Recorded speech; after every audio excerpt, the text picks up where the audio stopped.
মালাগুলো যতটুকু সুন্দর এ সেজে তার চেয়েও বেশি।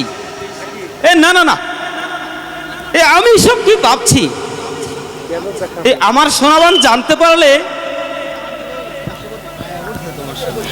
অভিমান করে বসে আছো তাই না? তাছাড়া তোমার মতো খরিদ্দার আছে বলে ওরা মালা বিক্রি করতে চলে। আমার কাছে এসে সোনাবান বলো,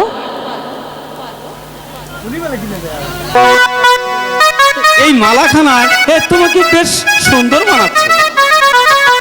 সাথী, আমার প্রাণের সাথী, সাথী তুমি আমার জীবনে, সাথী তুমি আমার মরণে, সাথী তুমি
সোনাবান, দুনিয়ার আর কারোর সাধ্য হবে না আমাকে তোমার কাছ থেকে ছিনিয়ে নেয়। সাথী, এইভাবে আমাদের লুকোচুরি খেলা আর কতদিন চলবে সাথী? আর বেশি দিন নয়, অচিরেই তোমাকে আমি আমার জীবন সাথী করে এ প্রাসাদে নিয়ে যাব। কিন্তু আমি যে বলতে সাহস পাচ্ছি না সাথী। এ ব্যাপারে তোমার কিছুই ভাবতে হবে না সাথী। আমি তোমার চিরদিন তোমারই থাকবো সাথী। আর দুনিয়ার এমন কোনো শক্তি নেই আমাকে তোমার কাছ থেকে সরিয়ে নেয়।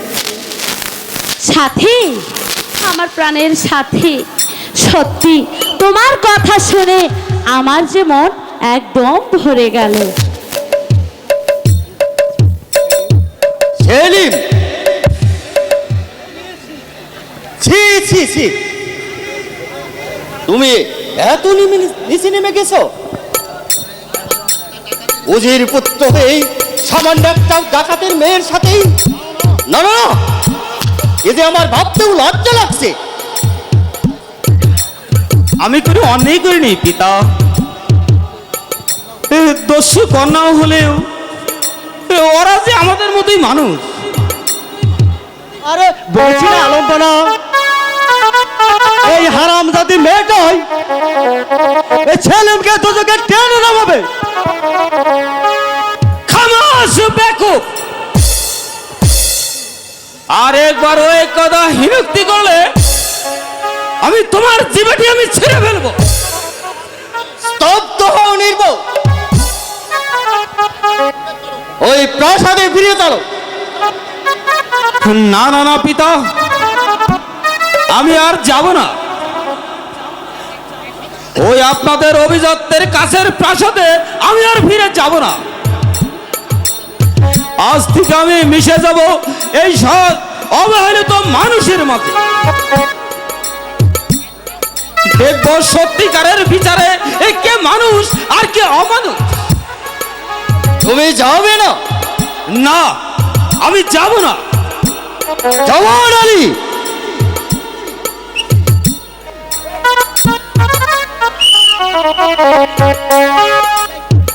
আদেশ করুন হুজুর।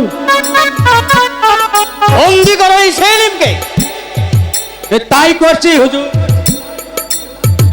সাথী, নিয়ে চলো এই নবাব মহলে। চলো সাথী। হাত হাত চলে গেলেও সাথী, আমার আসবো তোমার কাছে। কারণ যাকে আমি মন দিয়েছি তাকে আমি কোনোদিন আঘাত দেব না। চলো চলে এসো। চলি সাথী, সাথী, চলি। হ্যাঁ, আবার দেখা হবে সাথী। চলে এসো।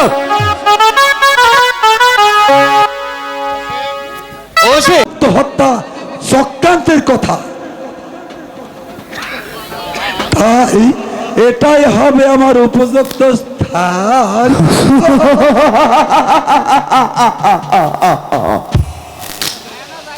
দেখি এমন ভাবে আমার গলা জড়িয়ে আছে কেন?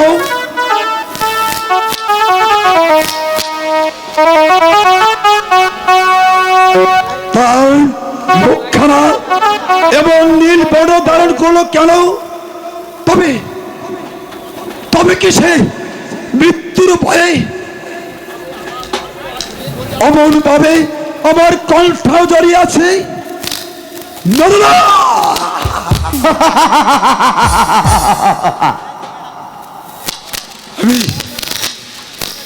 আমি চললাম।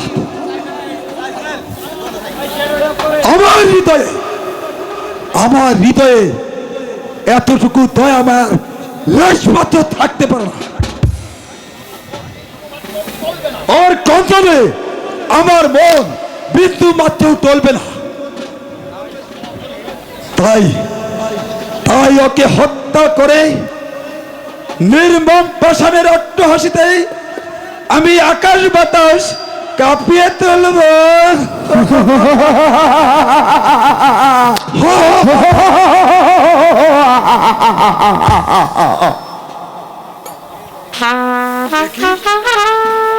কি কে কে এই নারী? বারবার আর মাতার দিব্যি দিয়ে বলছে ওকে ওকে তুমি মেরো না, ওকে মেরে এই নিষ্পাপ শিশুটিকে হত্যা করে তুমি দোজকগামী হও না। দোজক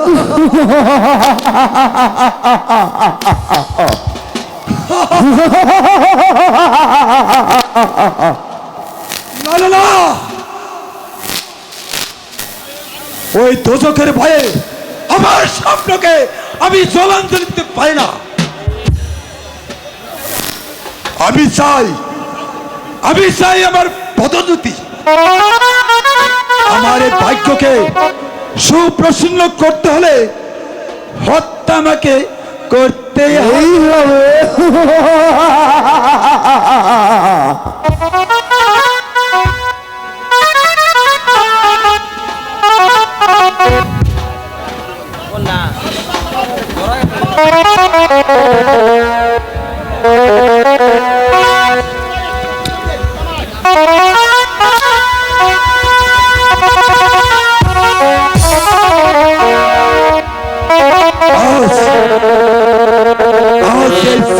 হাতে বর্ষা সেখানটার সরকন্যা এখানেই শেষ।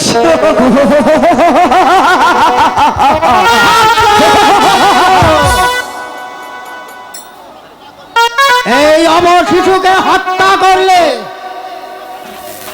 আমার হাতের অস্ত্রখানা আমল তার মুখে বসিয়ে দেব। শয়তান,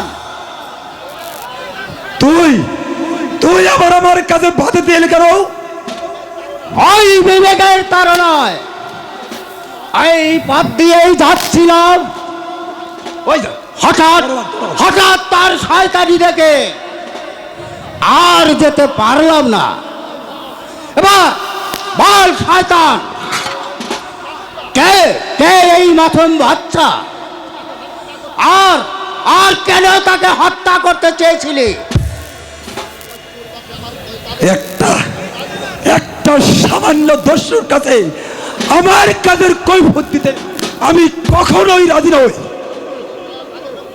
এবার জানের মায়া থাকে তো এখান থেকে পালিয়ে যা। এই জানের মায়া জল দুয়ার খা করে না।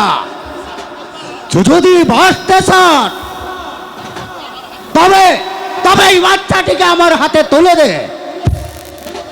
ওকে আমি হত্যা করতে দেব না। অসম্ভব, কারো সাধ্য নেই ওকে আমার হাত থেকে রক্ষা করে। এখনো বলছি তুই এখান থেকে সরে যা, নইলে নির্ঘাত তোর মরতে হবে। তাহলে এই বান থেকে তাকেও ফিরে যেতে দেব না।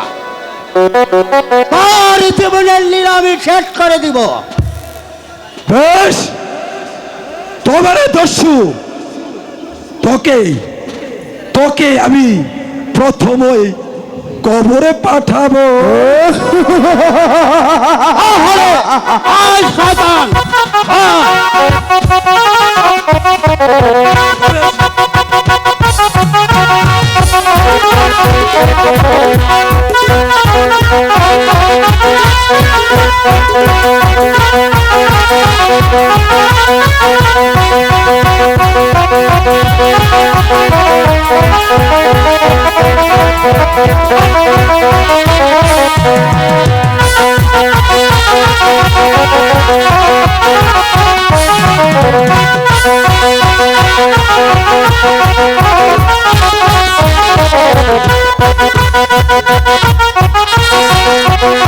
Thank you.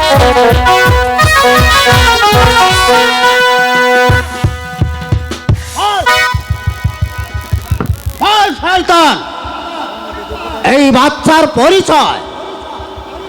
কেন ওকে হত্যা করতে চেয়েছিলে বল, নইলে এই অস্ত্রের আঘাতে তার মূল্যবান মাথাটাই মাটিতে পুঁতে ফেলবো। বল শয়তান। মানে মানে বলছি সর্দার, এই অস্ত্রটা নামিয়ে নাও। তবে বল। ও ও হলো নবাব সেকান্দার স্যার কন্যা। নবাব কন্যা? তাকে মারতে চেয়েছিলি কেন? ওই উজির সাহেবের পরামর্শে। তার তার লাভ?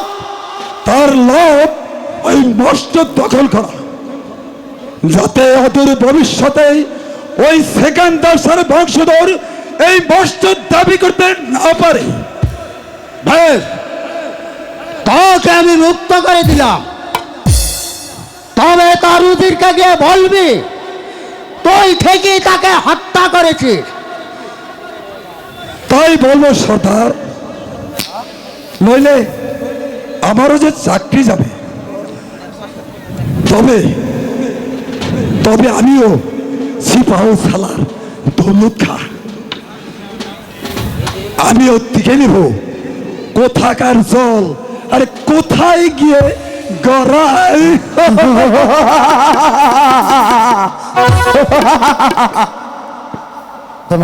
বাহ, এত রূপ! মনে হচ্ছে যে আসমানের একটা জ্বলন্ত তারকা এই জমিনে নেমে এসেছে। তার রূপে এই সারা বন আলোকিত হয়েছে। আরে হবে না কেন? ও যে ডাকাতের মেয়ে নয়, ও যে একবারে নবাব কন্যা। ওরে আমি লেখাপড়া শিখিয়ে মানুষের মতো মানুষ করে তুলব। তারপর যখন সময় হবে তার পিত্ত অধিকার আমি আদায় করে দিব। কিন্তু কি নাম হবে তার? ফুলকি? না না। চুমকি? না, তাও না। ওর নাম হবে ওই দর্শকন্যা সোনাবান।